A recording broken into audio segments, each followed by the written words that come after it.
참으로 실망스러운 그런 시대 우리가 살아가고 있습니다. 한국이나 미국이나 대통령들이 정말 우리에게 많은 실망을 주고 있습니다.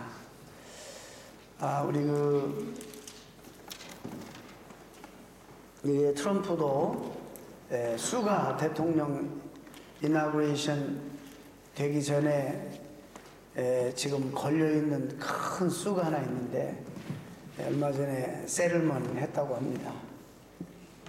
비도덕적인 사람이죠. 자기 이름으로 대학을 하나 세우고 등록금을 다 받아놓고 학교 문을 닫아버렸습니다. 그러니까는 등록금 받은 학생들이 가만히 있겠어요. 그래서 다 집단적으로 수를 해서 그래서 버티다가 대통령 되기 전에 배상을 했습니다. 세상에 무슨 기대를 저희들이 크게 하겠습니까? 68년 헌정사상 역사에 없는, 유례 없는 그런 현직 대통령이 공범, 최순실 사태의 공범으로 기소되는 그런 일이 벌어졌습니다. 궁색하게 변명하고 상상 속에 그렇게 기소했다 그러지만은 너무나 참 부끄러운 모습이 아닐 수 없습니다. 저는 신앙인으로서 우리 모두가 다 정말 감정에 치우치지 말고 좀 분별을 잘 해야 된다고 봅니다. 신앙생활에는 보수적으로 신앙생활해도 그 다음에 남을 이해하는 데는 조금 진보적으로 이해를 해야 됩니다. 그래서 내가 생각하는 것처럼 생각하지 않으면 모든 게 다 종북이라, 이런 논리가 어디 있습니까? 이런 구조가 참으로 불쌍한 구조입니다. 어떻게 이렇게 구조가 그렇게 뚫리는지 이해할 수가 없는, 나하고 생각이 조금만 다르면 전부 원수고, 그래서 너무나 안타깝습니다. 여러분 조금 더 너그럽게 생각해서 하나님 말씀에 대해서 우리가 정말 보수적인 신앙을 가져야 되지만 나와 생각이 다른 사람들에 대해서 우리가 좀 용납하고 받아들이고 그런 너그러운 마음들이 조금 있어야 될 줄로 압니다. 가만히 보면 아주 일반적으로 물론 다 거짓말들하고 거짓되지만 특히 펀더멘탈리스트들이 거짓말을 더 잘합니다. 그래서 참 그런 것들이 신앙생활에 이율배반적인 그런 모습들이 있어요. 가장 경건하게 자기만 잘 믿는 사람들이 또 엉뚱하게 하나님 말씀을 또 잘 안 지키고 순종 못하는 이런 모습들이 자주 보여집니다. 사랑이 실천하는 데 있어서는 사실 우리가 비판하는 진보 진영의 그런 신학자들이나 교회들이 훨씬 더 사회 정의나 또 사랑을 실천하는 면에서는 앞섭니다. 우리가 그런 부분은 그들에게 배워야 됩니다. 우리 사회에 이런 믿었던 기둥들이 무너지고 갈등의 골이 깊어지고 그런 대립의 바람이 차갑게 또 무섭게 우리 주변에 불어닥치고 있습니다. 왜 세상이 자꾸 이렇게 더 무섭게 변해가는가? 우리는 그냥 쉽게 말세라 그런다 그런 말을 합니다. 사실입니다. 말세 중에서 말세 살아가고 있습니다. 성경은 이 말세에 대해서 뭐라고 이야기하는지 아십니까? 몇 가지 말세에 나타나는 증세 중에서 감사가 상실하게 된다, 감사가 사라지게 된다, 이런 말씀을 하고 있습니다. 감사가 사라진 자리에 불신과 갈등과 미움이 자리하게 됩니다. 사랑이 식어지고 또 감사가 상실된 시대가 마지막에 올 것이다. 어느덧 우리에게 감사라는 단어는 성경 안에만 갇혀있는 것 같고 교회 안에만 갇혀있는 것 같고 우리 현대인들의 가정과 또 사회 또 개인적인 삶 속에 이미 죽은 언어가 되어버리지 않았는가 이런 생각을 하게 됩니다.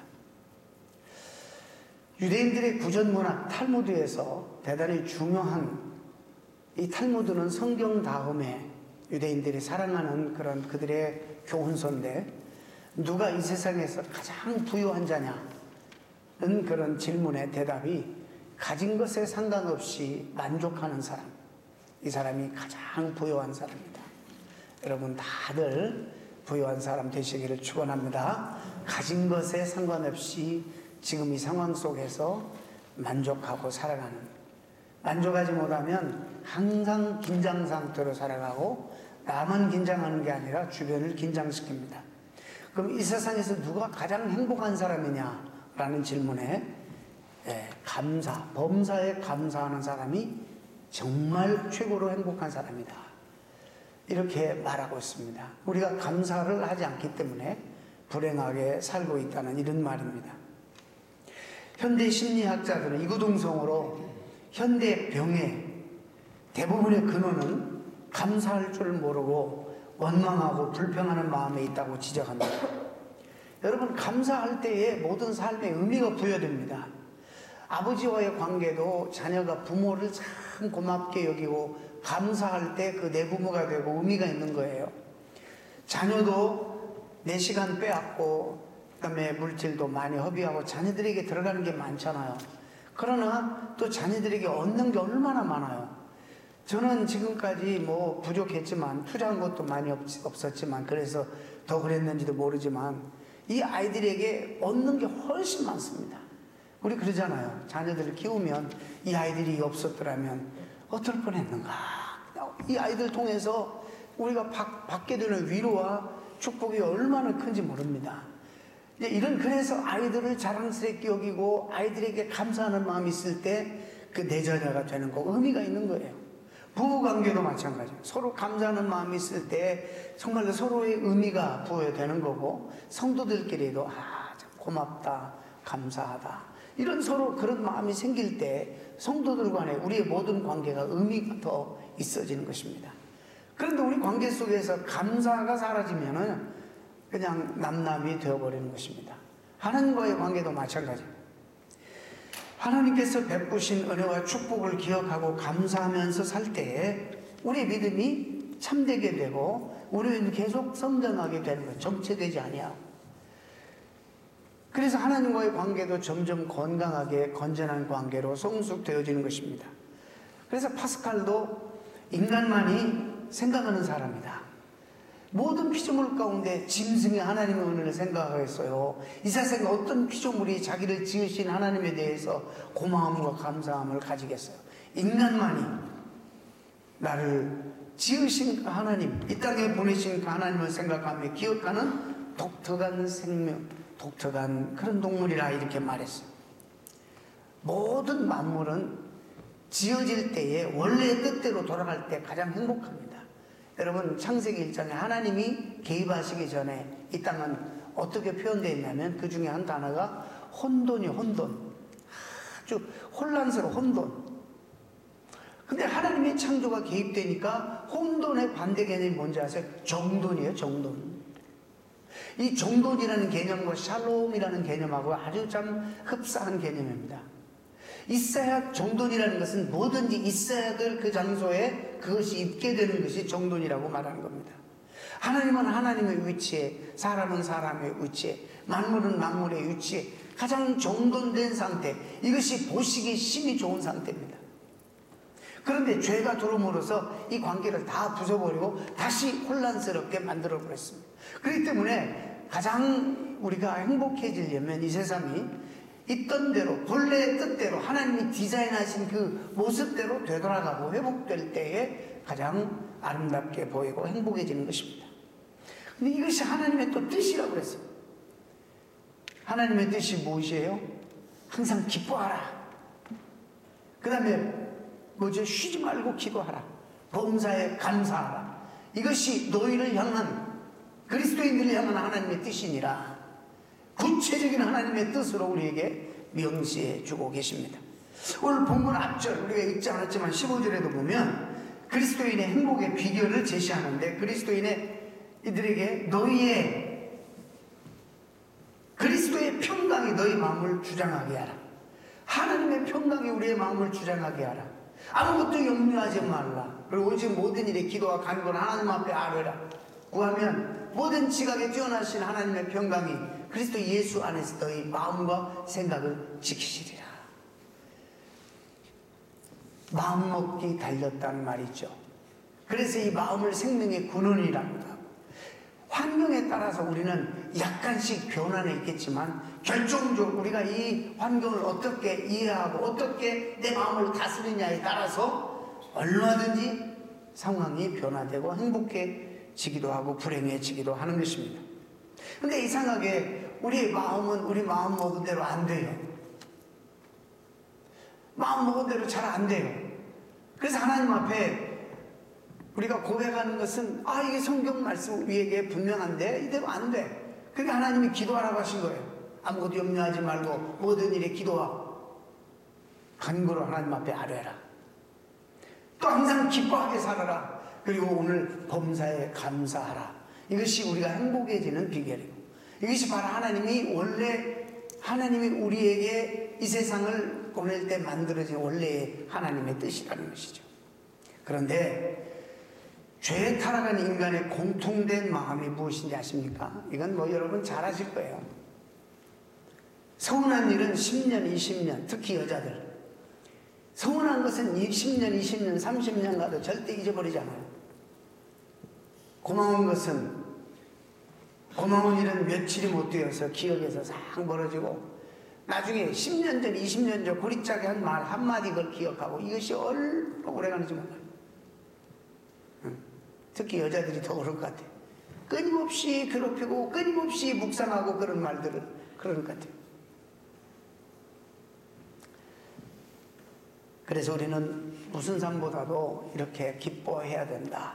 쉬지 말고 기도해야 된다. 범사에 감사하는 이 삶을 우리가 살아야 되는데 여기에 우리 삶을 투자하고 노력하는 이 삶이 우리의 행복한 삶에 직결된다는 것을 명심하시기를 바랍니다. 자, 그럼 감사가 뭐냐? 감사가 여러 가지 최고의 정의는 제가 생각할 때 우리의 삶에 일어나는 모든 일의 제1원인이 바로 주님이시라는 사실을 인정하는 것이 감사예요. 모든 원인의 제1원인이 바로 주님이시다. 이 모든 것을 존재케 하시고 모든 것을 다스리시고 통치하시고 또 그러기 위해서 필요를 공급하시는 이 창조주 하나님, 이것을 바로 그분을 인정할 때, 그리고 그걸 우리 주변에 일어나는 모든 일도 그분의 은혜 가운데 그분 안에서 제1원인이 그분이시다라고 인정하고 고백하는 이 마음, 이 신앙 고백 속에서 감사가 싹트게 되는 것입니다. 감사의 동의어가 뭘까? 감사의 동의어는 성경에서 찬양일 것입니다. 하나님 앞에 감사하라. 하나님 앞에 찬양하라. 하나님은 우리를 통해서 찬양받기를 기뻐하시고 감사받기를 원하시는지 모릅니다. 이 모든 것들이 바로 하나님으로부터 온 것입니다. 그래서 하나님의 로드십, 하나님의 주대권, 하나님의 주인 되신 이것을 인정하는 고백의 절정이 바로 감사입니다. 그렇기 때문에 교만한 사람은 감사가 없는 거예요. 감사하지 않는 사람은 정말로 교만한 사람이에요. 그래서 내가 능력이 있어서 이루었고 내가 노력해서 땀 흘려서 오늘 이렇게 이루었다라고 생각합니다. 하나님 없는 사람들이 그래서 오만한 자리에 앉아있는 사람이라 성경 그렇게 말하는 거예요. 하나님이 들어 앉으셔야 될 자리에 자기가 들어 앉아있는 거예요. 무슨 소리야 그게. 내가 다 노력해서 내가 다 이렇게 이루었지 이렇게 생각합니다. 이것이 교만함의 특징입니다. 세상 사람들은 운이 좋아서 재수가 있어서 그렇게 말하지만 우리는 전적으로 하나님의 은혜라 이렇게 말합니다. 신명기 6장에 한번 볼까요? 광야 세월에서 하나님 어떻게 말씀하시는지. 내 하나님 여호와께서 내 조상 아브라함과 이삭과 야곱을 향하여 너에게 주리라 맹세하신 땅으로 너로 들어가게 하시고, 보세요, 너희가 건축하지 아니한 크고 아름다운 성을 얻게 하시고 내가 채우지 아니한 아름다운 물건이 가득한 집을 얻게 하시며 내가 파지 아니한 우물을 얻게 하시며 내가 심지 아니한 포도원과 감람나무를 얻게 하사 너로 배불리 먹게 하실 때에 너는 조심하여 너를 애굽 땅 종되었던 집에서 인도하여 내신 여호와를 잊지 말라. 이 말씀합니다. 또 8장 4절에도 네가 40년 동안 광야 생활하면서도 내 의복이 해지지 아니하였고 내 발이 부럽지 아니하였느니라. 또 8장에 보면 이런 말씀이에요. 내가 먹어서 배불리고 아름다운 집을 짓고 거하게 되며 또 내 우양이 번성하며 내 은금이 증식되며 내 소유가 다 풍부하게 될 때에 두렵건대 내 마음이 교만하여서 내 하나님 여호와를 잃어버릴까 하노라. 너의 하나님을 기억하라. 그가 너에게 재물 얻을 능력을 주셨음이니라.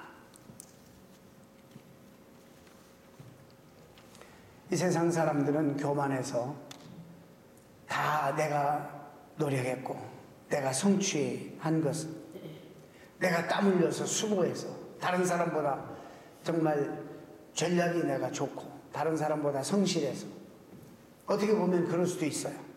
내가 다 했기 때문에.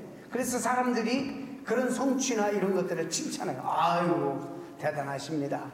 그렇게 애쓰고 성실하게 사시더니 참으로 이런 자리에 오르셨군요. 축하드립니다. 그러나 성경은 뭐라고 얘기했는지 아세요? 오늘 읽었죠? 이 성취하고 이런 모든 것의 제1 원인이 바로 내가 아니라 하나님이라. 이렇게 말씀하고 있기 때문에 신앙이 없거나 신앙이 어린 사람들은 참 받아들이기가 힘든 것입니다. 그래서 교만한 사람들은 하나님이 주신 것, 하나님이 하신 것들에 대해서 내가 한 일로 자꾸 탐을 내기 시작하는 것입니다. 우리 모두는 다 물론 우리 가운데 더 성실하고 더 지혜도 있고 더 노력도 하고 다른 사람에 비해서 그런 분들이 있을 수 있어요. 그러나 그것마저도 하나님이 허락하신 것이다. 이렇게 믿는 것이 이게 바른 신앙인입니다. 제가 이쪽 귀가 지금 별로 안 좋습니다. 그래가지고 제가 한 두세 시간 좀 낙심할 뻔했어요. 그 때문에 좀 디프레스가 싹 되더라고. 이래가지고 노인 되면 귀가 멀어지나? 가서 확인했는데 열도 없고, 그런데 이게 지금 계속 이 속에 윙 소리가 나고, 그 어떤 때는 이 머릿속에서 윗서 소리가 이렇게 나고, 이게 지금 일주일 이상 지난데도 이게 안 없어져요. 이거 하나만 그래도 옛날에 잘 들렸을 때의 이 소중함, 감사함이 얼마나 귀한지를 다시 또 새삼 하나님 앞에 느끼는 거예요. 또 회개하게도 되고, 이 아무것도 아닌 거지만 또 생각해보면 심각한 거예요. 잘 들어야 되는데. 여러분, 우리가 이게 건강하게 일어나고 아침에 활동하는 것이 자연스럽게 여러분들이 매일매일 그렇게 되니까 자연스러운 것처럼 생각합니다. 그러나 그러지 않습니다. 다 하나님의 은혜입니다. 모두가 다 하나님의 은혜입니다.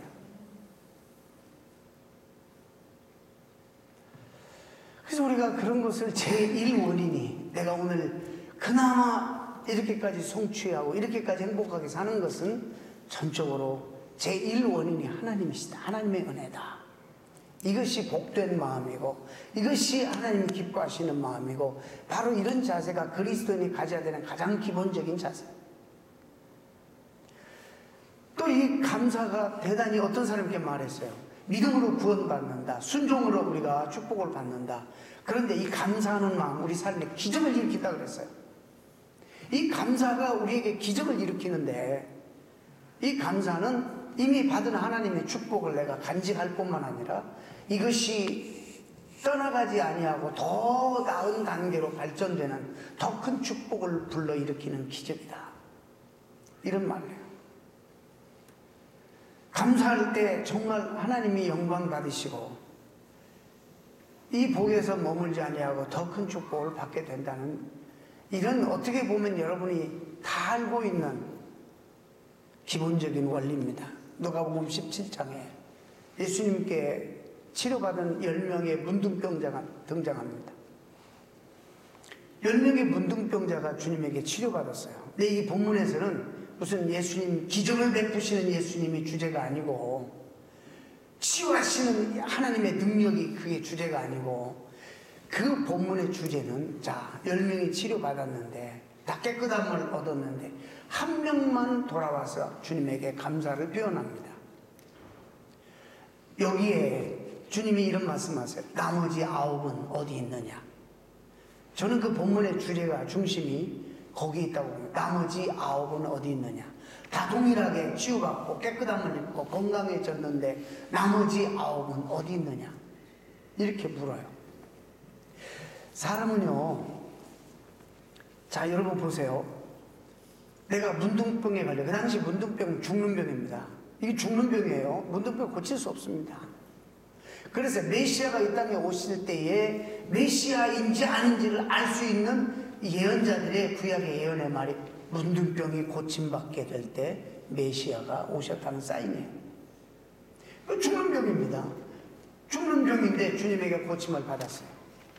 그러면 당연히 감사하지 않아요? 죽었다가 살았는데 당연히 감사해야 되는데 참 우리는 이상합니다.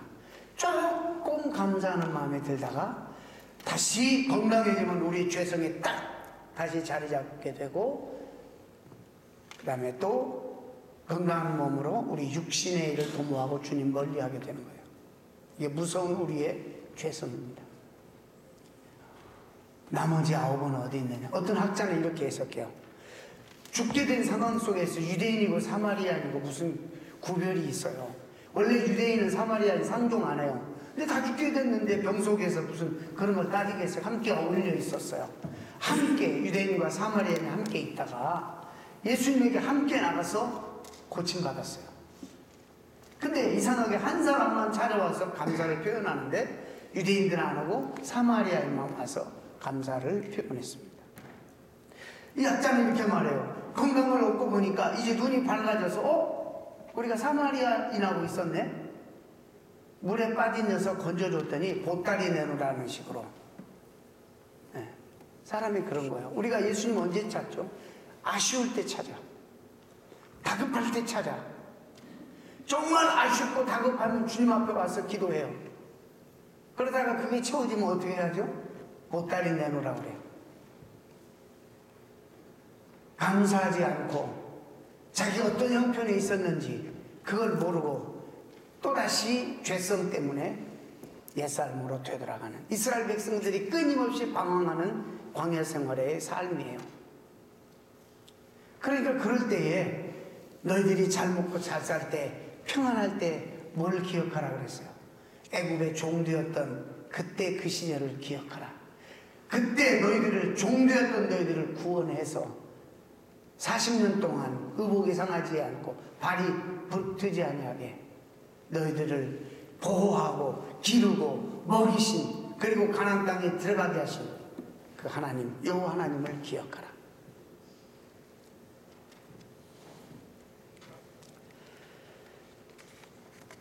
여러분,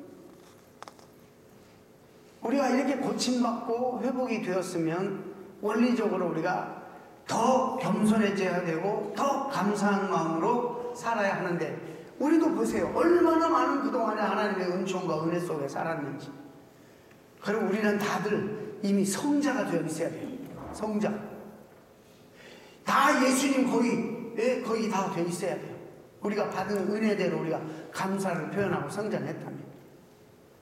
근데 우리의 모습이 이렇듯이 인간 다 그렇습니다. 회복받고 나니 다시 죄성에 살아나 교만해진 것 같습니다. 그래서 호세아서 4장 7절에 이런 말씀이 있어요. 그들은 번성할수록 하나님 백성들은 여러분들은 번성할수록 나에게 범죄하나 내가 저희의 영화를 그러면 변화해서 욕되게 하리라. 이런 경고를 주십니다. 얼마나 심하면 그러겠어요.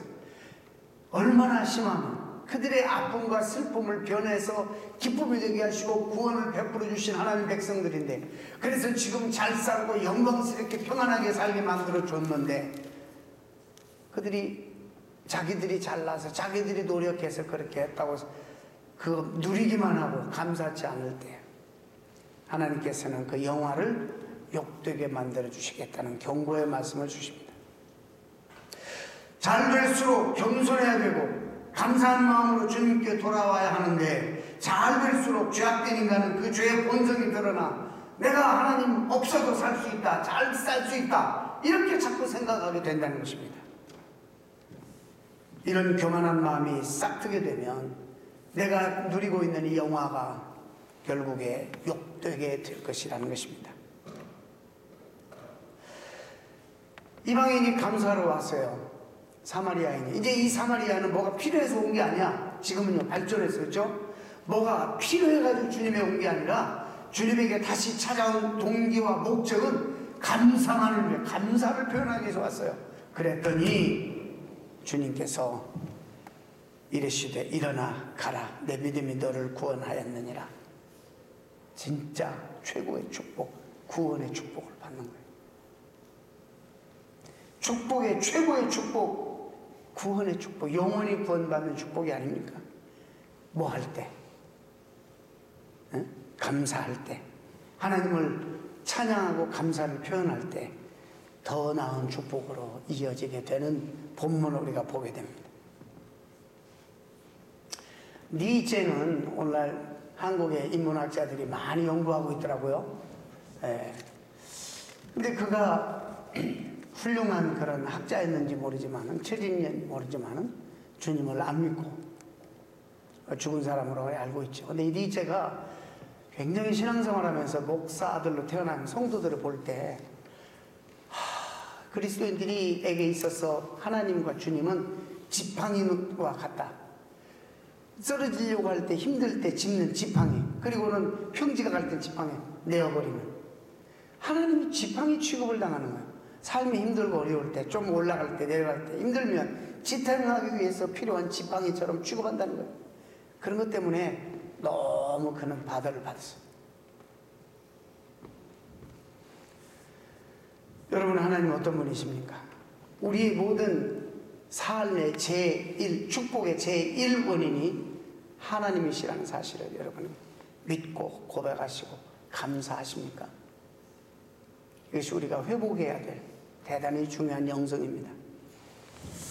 여러분, 이 감사는 연습해야 돼요. 연습. 습관이 되게 해야 돼요. 우리가 행복하게 살려면 이것이 습관이 되게 해야 돼요. 감정의 차원도 있지만 이것은 다분히 의지의 차원이 중요하기 때문입니다. 몇 년 전에도 이거를 제가 너무 재밌어서 의미가 있어 소개한 적이 있습니다만, 한국의 어떤 라디오 방송에서 너무나 표현이 서툴러서 아버지와 아들 관계가 한국의 사회에서는 심각하다는 것을 알려주기 위해서 갑자기 아들이 아버지에게 전화를 걸게 해요.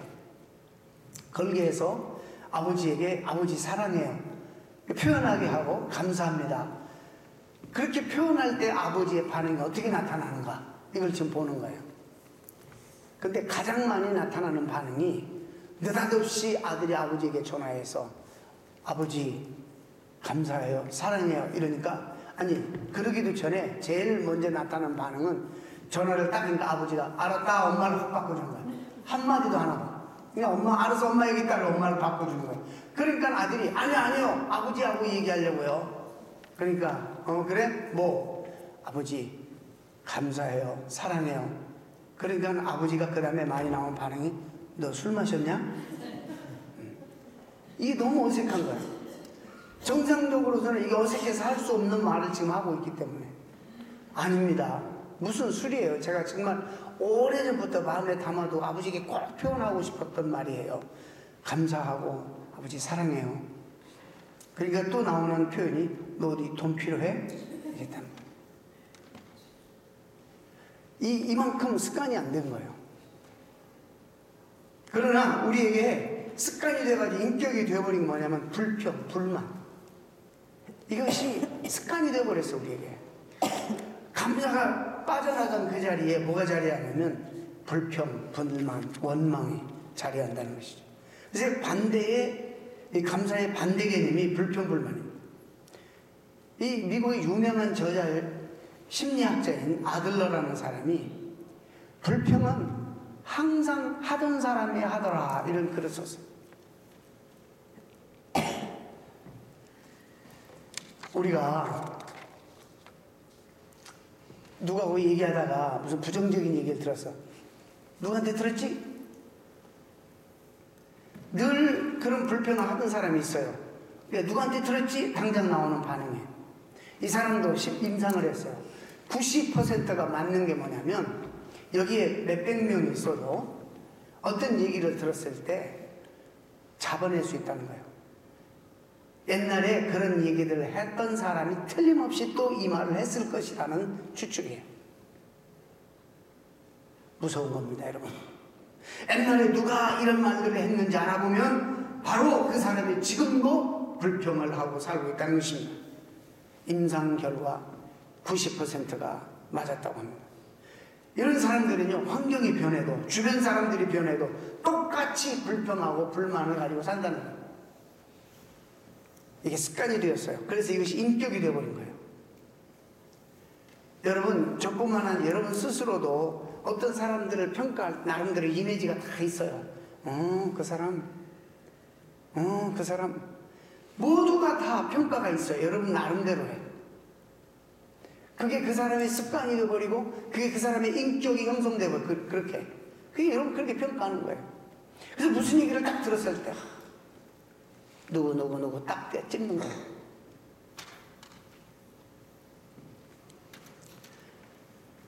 내 몸에 붙어있는 습관이 되어버린 거예요. 이것을 떨어내려면, 내 이미지를 정말 바꾸려면 유일한 방법은 감사를 내가 연습해야 돼요. 이것이 습관이 되게 해야 돼요. 내 몸에 붙어서 내 인격이 되도록 감사로 리플레이스 해야 돼요. 그 사소한 일부터 늘 감사하는 훈련을 해야 됩니다. 이건 훈련해야 돼요. 주님이 이렇게 경고해요. 고린도전서 10장에 사도 바울을 통해서 저희 중에 어떤 이들이 원망하다가 멸망시키는 자에게 멸망하였나니 너희는 저희와 같이 원망하지 말라. 저에게 당한 이런 일이 거울이 되고 또한 마지막 말세를 만난 우리의 경계로 기록하였다. 그렇게 불평하다가 쓰러져 버린 많은 사람들이 우리의 거울이 되고 경계로 이것을 기록해 놨다 말씀합니다. 여러분, 감사가 없으면 이건 불평, 불만이 있을 수밖에 없는 거예요. 여러분 심령 속에, 삶 속에, 인격 속에 무엇이 차지하고 있는지를 한번 점검해 보시기를 바랍니다. 감사는 내 영혼과 심령을 밝게 해줄 뿐만 아니라 주변을 밝게 하는 능력과 힘입니다. 나비 효과 아시죠? 나비 효과. 아마존에서 한 마리의 나비가 날갯짓을 하게 되면 거기서 나오는 바람의 파장이 한참 뒤에 미국 텍사스의 큰 강풍과 태풍에도 영향을 끼친다는 이 나비 효과. 지극히 작은 감사지만 나비 효과처럼 내 주변을 밝게 하고 가정과 공동체와 우리 관계들, 사회를 밝게 만듭니다. 생각해 보세요. 우리 관계 속에서 늘 감사가 넘치고 저분 때문에 내가 너무 행복해, 저 사람 때문에 내가 너무 기분이 좋아, 이렇게 해서 감사하는 마음을 늘 가지고 대하면 우리 관계가 얼마나 의미가 있겠어요. 그러나 불평, 불만, 원망 이런 것들이 싹트면 서로 그 관계가 남남이죠. 가까이 할 수 있겠습니까? 말씀을 믿습니다. 특별한 것 먹어서 건강하고 특별한 것 갖추어서 행복한 것이 아니라는 말씀을 다시 드립니다. 모든 현대의 질병의 원인은 스트레스라고 말합니다. 큰 적입니다. 그런데 감사하는 마음에는 이 서양 속담에 사탄이 가라지를 뿌릴 수 없다 그랬어요. 스트레스가 작용할 수가 없습니다. 그래서 참 행복은 예수님 모시고 그분의 평강이 우리의 마음을 다스리도록 하는 그런 삶을 사는 것입니다. 그러면 날마다 새로운 감격과 생기가 넘치는 복된 삶을 살게 될 것입니다. 사랑하는 성도 여러분, 우리가 감사절이 되었기 때문에 우리가 이 감사의 주제를 설교하는 것이 아니라 우리의 영성 속에 가장 중요한 것, 가장 중요한 것이 바로 우리가 회복해야 될 것이 감사예요. 다시 이 말씀을 센텐스로 드리면서 말씀했습니다. 우리 삶에 우리의 축복과 우리의 은총 속에 모든 삶의 제1원인이 누구라? 하나님이다. 하나님이 오늘 나를 있게 하셨다. 그래 사도 바울도 내가 나 된 것은 전적으로 하나님의 은혜다, 이렇게 말씀하셨습니다. 설령 내가 원치 않는 그런 어떤 지금 보기에는 불행한 일이라 할지라도 하나님께서 모든 것이 합력하여 손을 이루게 해주실 것이다 라는 이런 믿음을 가지고 감사하면 하나님이 우리 믿음대로 이런 것들을 손으로 바꾸시고 하나님은 영광 받으시고 우리의 삶 속에 더 큰 믿음의 진보가 있게 하시고 평강 가운데 우리가 살도록 하나님이 이끄실 것입니다. 이런 귀한 감사의 영성을 이 시즌을 통해서 회복하시는 여러분 모두가 되시기를 주님의 이름으로 축원합니다. 기도하겠습니다.